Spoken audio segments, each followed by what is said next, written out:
Hello everyone, welcome back to my channel. हमारी आज की वीडियो में कॉमर्स का पार्ट 13 है। पहले 12 पार्ट्स जो हैं वो आपको चैनल पर मिल जाएंगे। तो चलिए स्टार्ट करते हैं। Which one of the following is not use to estimate cost of equity capital. इनमें से इक्विटी कैपिटल की कॉस्ट को फाइंड आउट करने के लिए कौन सा मेथड यूज़ नहीं होता है? External yield criterion.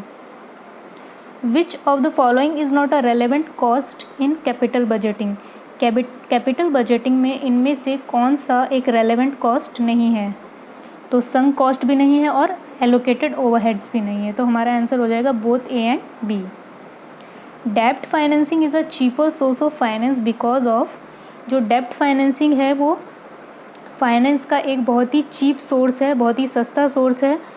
Because of tax deductibility of interest. Option C.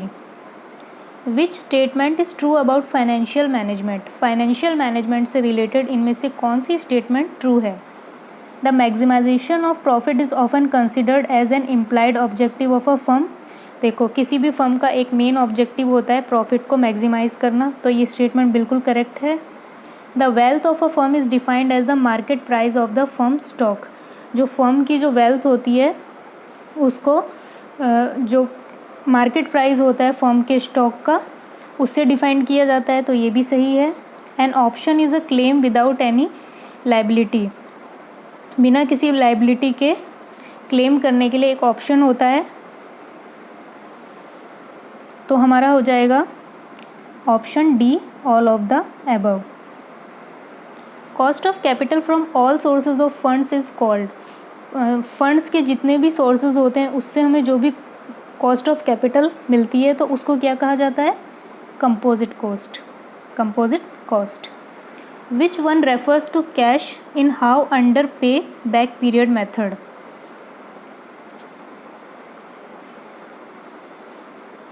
Sorry, ये शायद फ्लो होगा। Which one refers to cash in how under pay back period method. तो हमारा इसका आंसर हो जाएगा cash flow before depreciation and after taxes. Which one is more appropriate for cost of retained earning. Cost of retained earning के लिए इनमें से सबसे ज़्यादा अप्रोप्रिएट क्या है? Opportunity cost to the firm. Cost of capital is helpful in corporative analysis of various. जो cost of capital होती है वो बहुत हेल्पफुल होती है किसके एनालिसिस के लिए? Various source of finance. The concept of present value is based on. जो प्रेजेंट वैल्यू का कंसेप्ट है वो किसके ऊपर बेस होता है?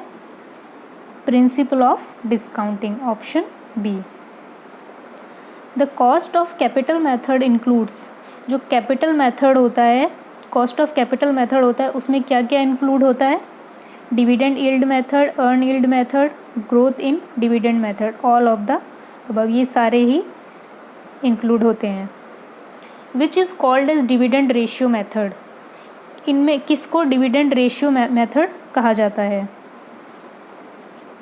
तो डिविडेंड यील्ड मेथड को ही डिविडेंड रेशियो मेथड कहा जाता है। Option D. Which of the statement is true about dividend policy. Dividend policy से रिलेटेड इनमें से कौन सी स्टेटमेंट ट्रू है? तो इसमें ऑल ऑफ द अबव हो जाएगा। Stable and regular dividend keeps speculation away and prices of share remain stable for longer period. देखो, जो एक स्टेबल और रेगुलर डिविडेंड होता है तो वो जो है कि वो लंबे समय तक स्टेबल रहता है। The dividend policy should be framed in accordance to the expectation of share holders. जो डिविडेंड पॉलिसी होती है वो शेयर होल्डर के एक्सेप्टेंस के अकॉर्डिंग ही फ्रेम की जाती है। Legal requirements play an important role in the formulation of dividend policy. जो लीगल रिक्वायरमेंट्स होती है वो एक बहुत ही इम्पॉर्टेंट रोल प्ले करती है डिविडेंड पॉलिसी को बनाने में। तो सारे ही सही है। Option D.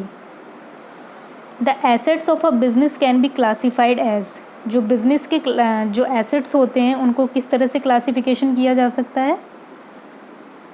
Fixed and current assets. Which method does not consider the time value of money.